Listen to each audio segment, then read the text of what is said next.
Teaser with Chef Christine Van Bloem.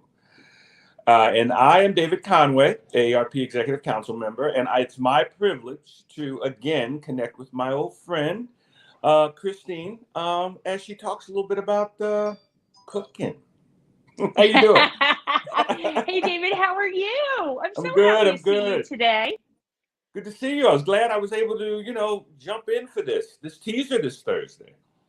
I love this. This is my very favorite. It's so much fun to do this stuff with you guys. And whenever We I love see your name, I swoon a little bit. I love it. it. It's great. It's good stuff. Yeah, I mean, with all this weather, all this heat, all the stuff that's going on, how are you staying cool? And what do you got for us today? Oh my gosh. So, first of all, I'm an indoor girly. Thank you Mm. very much. Hmm. No, I'm my poor husband. I'm sleeping with a fan. I drop it to 68. I'm like, it's a mess, but welcome to your 50s. So today Yes. I wanted to go back way back in the day from when I was in culinary school, nearly not quite 30 years ago. And I went to a school in New York that was really super technique based. It was very different for the time. And one of the dishes we learned to make first were these baked stuffed tomatoes. And it sounds weird. And I'm not a tomato girly at all, right? Okay. But salsa bruschetta, we talked about that. Salsa bruschetta all day. But I will tell you, these are so easy, so delightful. You can do the whole thing, you can share one. Let me show you what we're doing, okay? Oh, it's beautiful. And it sounds to me like this is the perfect thing for these hot days. I mean, tomatoes in the summer, huh? Totally. Yeah. Totally. And if you have an air fryer, gorgeous. That'll be great. And then you won't have to heat up your whole oven. But I got my tomatoes haven't come in yet. So I picked up some funky looking heirloom tomatoes at the grocery store because I love it. And you want to go with a tomato that's a little bigger, right? You don't want to go with a Roma or a plum tomato. That's not going to suit our needs here. Hmm. But we're going to cut it in half through the equator, Okay. so we have two nice halves like that. And then, this is my favorite part, you're going to poke the seeds out just with your finger. You just want to have like the little cavities there that you Hmm. can fill with the stuffing. So I Hmm. love this part. I swear I am like a child. Jeez Louise. If you've got grandkids or kids hanging around that uh, love cooking, this is a great thing for them. And a lot Hmm. of times I do this over the sink, but I want you guys to see this because this is, I mean, you can feel it squishing. Seriously, feel like I'm six, but it's the best way to do it. Do you ever do anything like this? Because I know you're a healthy guy. Yeah, and I love tomatoes, by the way. So Oh, that's why you're this is going to love this. this is very interesting to me, you know. Oh, good. Okay, so check this out. So I just did it here so y'all can see. And then I grab a little cooling rack and I put just a little sprinkle of salt on the tomatoes. Now it's Hmm. important to remember that we're doing that little sprinkle because we don't want to add more salt. We've already done that. And Okay. then you just take those tomatoes, flip them upside down, set them to the side while you make your filling. It's Okay. going to pull some of the excess moisture out. We'll give them a little shake off. They'll be good to go. Hmm. All right. So let's talk stuffing because I swear I don't care what time of year it is. I'm all about the stuffing, right? Right. And we're gonna have these for dinner tonight. But I am growing fresh basil outside. I am Okay. growing fresh thyme. Mm. I actually am growing some fresh garlic. Fresh So you guys, garlic. yeah, you guys should have Oh. seen me run it out when David was getting ready, so I could yank up a head of garlic from my garden. It's so easy. It's so easy to Hmm. grow. Somebody convinced us to do it this year, and I'm so delighted by the whole thing. But I'm going to take, and if you don't have fresh herbs, just use dried. But always remember, we're going to post this recipe. Always remember that you use a third as much dried as fresh. So 3 times fresh to dried. Got it. So I don't like to go too crazy pants chopping my basil because it just gets black and kind of icky. We don't want to deal with that. And then, you know what I always say about thyme, David? Do you know this? I always say it's okay to be a stripper because we're going to hold it at the top and strip it right down. That That's is my how favorite. it's done. Just That's grab how that it's stalk done. and just That's drop how it it's down. done. That's how you do it. Okay. But I will tell you this, thyme has even little skinny pieces of thyme still Mhm. have these woody stems, and they're just not delicious. So I always get rid of the stems. I always pluck the leaves off. I know it's a big old pain in the tuchus, but I always pluck those leaves off. Unless I'm making thyme ice cream, which is one of my favorite things. Hmm. And then you want the stems. I know it sounds crazy, right? Yes, a little different, I will say. Yeah, that was another thing. I think I'm having a little old home week for myself with that's a dish from cooking school. I still remember this fella Jose, who was the most incredible cook out of all of us, saying, "Let's make thyme ice cream," and we thought it was crazy, and it was delicious. Hmm. So the thyme makes can handle a little more knife activity, right? It's not a delicate leaf the way that Okay. basil is. So I'm just chopping a little. So you I'm want to try popping to it. get it as fine as possible, basically. Yeah, I want it. I don't want it to be dust, right? But I do want Hmm. it to be nice and fine. And then I'm going to take a garlic clove, and my garlic, because I just pulled it, has a very thin skin. It's like me in middle school. All right.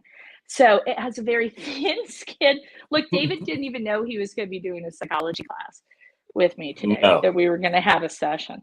it's always But it's got a surprises with very, you, Christine. Always surprises. I know. I'm, I'm so silly. So it's got a nice thin papery skin. I took that off. And I think you saw, I just gave it that little smush with the side of the knife. Hmm.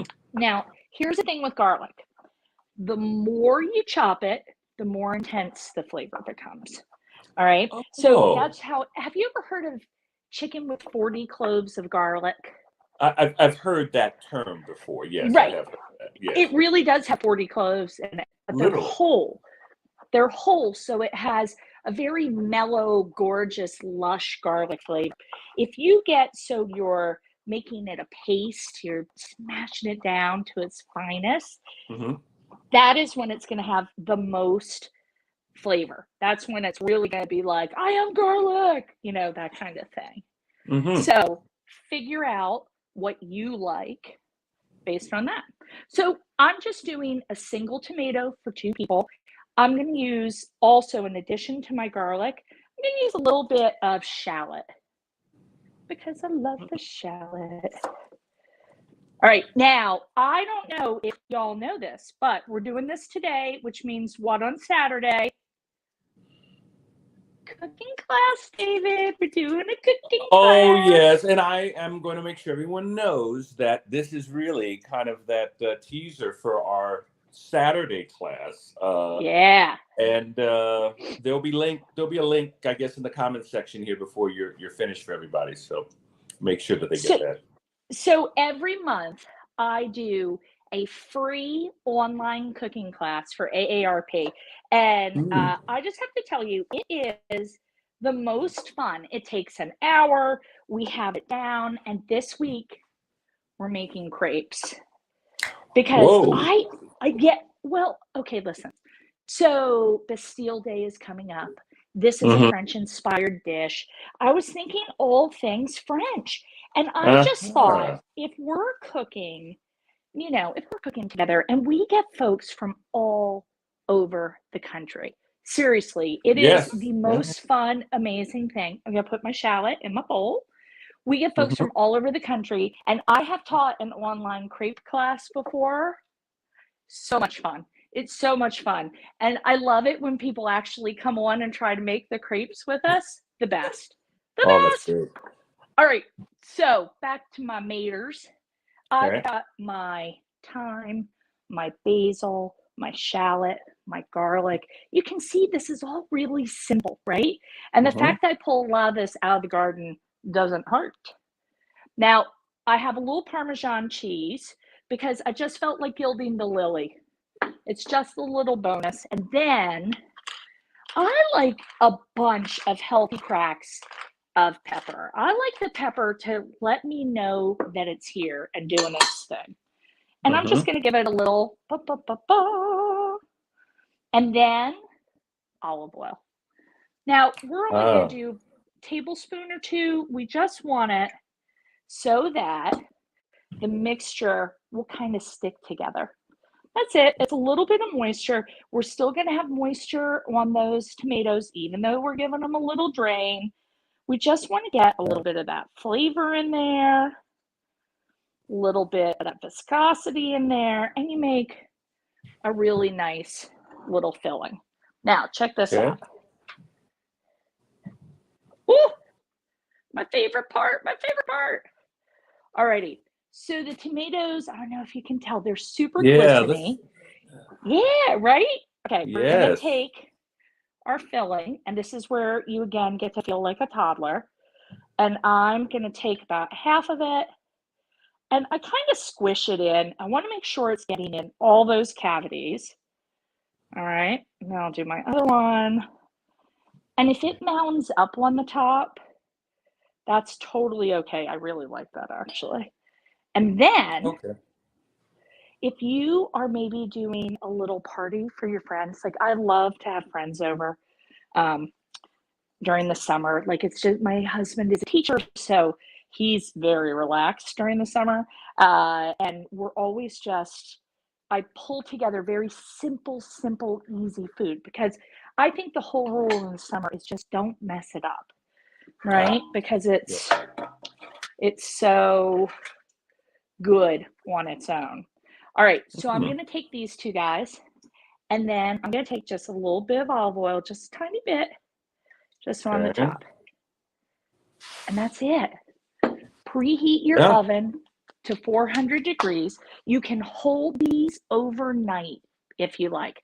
Hold them in the fridge. I know we don't usually like to refrigerate tomatoes, but we're going to hold them in the fridge overnight, and then you're going to bake them at 400 degrees. Ta-da! Stuffed tomatoes. All right, I'm coming to you, David. You ready? All right. Okay, look at this. Wow. Look at these. They're And so brown. how long were they About in? about 15 minutes. About 15 minutes. That's it. Okay. That's it. 400 degrees. They're about 15 minutes.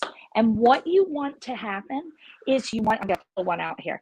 You want them to maintain their shape. You don't want to cook them for so long that they totally flop out on you. Right. There's no fun in that. So let's pull one of these guys out. And you can see I legitimately got all that prep done. Oh my gosh, it's so good. These are so good. All right. Picture these on a platter. If you're not big eaters, that's okay. If you have big tomatoes, you can share them, right? But that is a perfect little side dish. I'm going to grill some shrimp, do a little thing with that tonight. Let's say, yeah. Oh, it's totally hot. Wow. Perfect. That's it. The easiest. Very nice. The easiest. And a perfect summer dish, to It go is. with other light, foods that you might be serving, Yes. in the summertime. That is great, Christine. It's beautiful. Yeah. I Yeah. made some notes here, so I'm clearly got to try it, at some point, because that's even I can do that. So This is that's good so stuff. simple. It really is. I mean, I wanted to go with something that really screams summer. We're Uh-huh. going to do that next month too, because holy guacamole, how can you not? Oh my goodness, that is So excellent. Well, that's thank you, it. my dear. That's outstanding. I will again remind everyone Saturday. What time is it on Saturday, Christine? What is it? 11 11 a.m. o'clock? Eastern Standard Time. 11 Eastern. 11 Eastern Goes on until Saturday. goes until noon. We're going to do a tomato peach salad with Mhm. burrata. It's incredible. And then we're going to do a ricotta stuffed crepe. But if you're saying, I don't want to use the ricotta, I love the ricotta. But if that's not your vibe, you can always grab a jar of that chocolate hazelnut spread and just, And just kind but of roll we'll something we'll together. send all the recipes. We'll send all the recipes out. It's a really good time. We love to do a roll call. It probably is my favorite part of the class, where everybody comes in and we get folks who are coming every month, and it's just the most fun. And we're so grateful. I'm so grateful to AARP Maryland for sponsoring Well, all of this and getting us we love going. you. We absolutely love you, Christine. You do such a wonderful job, and you've become extremely popular. You have a large number of people registered for Saturday, so I'm hoping that we'll pick up a few more. And by the way, I do want to mention that the nominations for the AARP Andrus Awards will still be available until July 22nd. That is, the Andrus Awards recognizes our volunteers and volunteers in the community that have done wonderful things to the community, and we always like to recognize them at our annual awards ceremony. Well, you're a Uh, volunteer too, aren't you, David? yes, I am. I Yeah, am a youth I volunteer. just That's think the right. best, the most fun volunteers. Love it. Well, I thank you much. And again, aarp.org/MD for the Andrus Award nominations, if you all have any out there. And I guess that wraps everything up. Christine, as always, it's great. I will see you again here soon I'll at see you some soon. point. And thank you so much. And thank you Thanks, all David. for tuning in. Okay. Bye bye.